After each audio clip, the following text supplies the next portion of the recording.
I mean, it's known for the bumps, but I think what some people look over is the unique nature of the track. You know, it's not just the bumps, it's the different surface changes.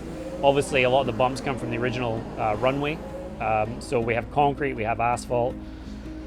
There's been a lot of repairs over the years, so there's a lot of different challenges, but it's also an extremely fast track. Hard on the car, hard on the driver, hard on the crew. It's such a cool place. It's very unique. It presents its own challenges because of the bumps. And you know, turn 1 and turn 17 are, you know, even taking the bumps out of it, they're very fast corners.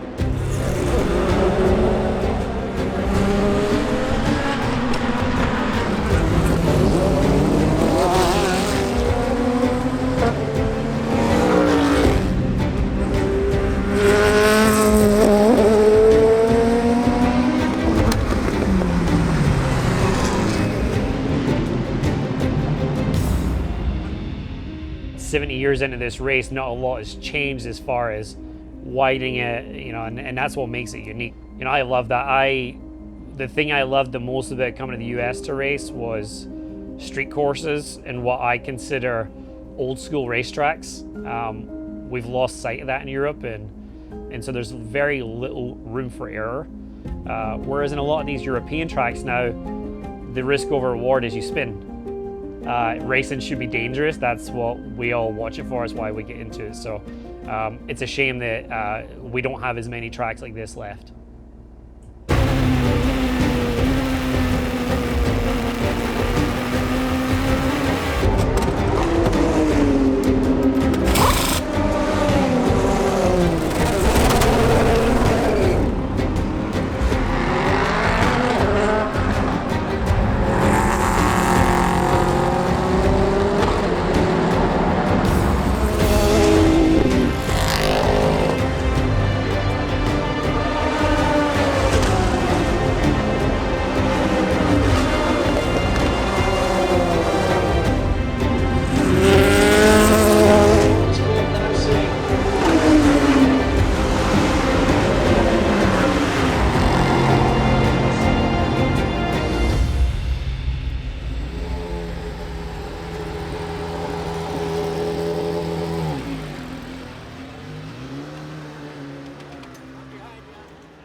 Yeah, mine's an interesting one. You know, a lot of drivers have family background in racing.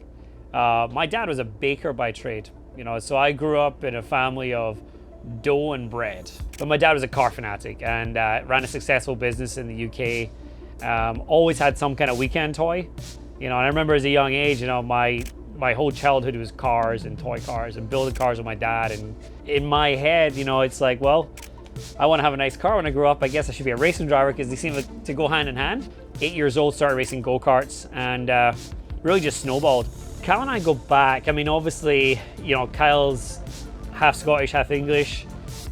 We didn't know each other when we lived there. I'm a few years older than him. I think maybe 4 or 5 years older than him. So we kind of never raced against each other as we came up through the ranks. Yeah, Ryan is Glasgow. If you want someone, you know, on your side in a bar fight, it's usually someone from Glasgow.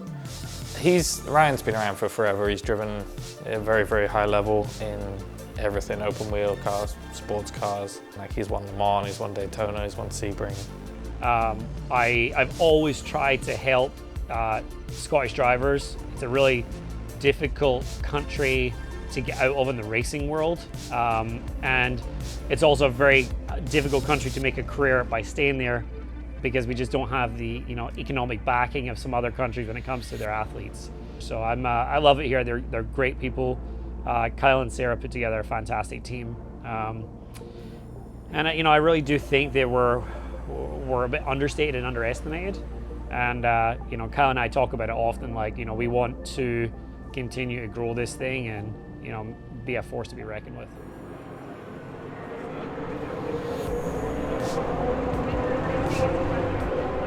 Dwight's doing a great job. He hasn't plateaued yet. You know, that was the one thing that I wanted to make sure of. Everybody eventually plateaus, but Dwight keeps, every time he gets in the car, he surprises me, like his qualifying effort. Yeah, our qualifying went really well. Dwight, we made some pretty big changes in night practice because we struggled a little bit in the heat of the day with the balance of the car.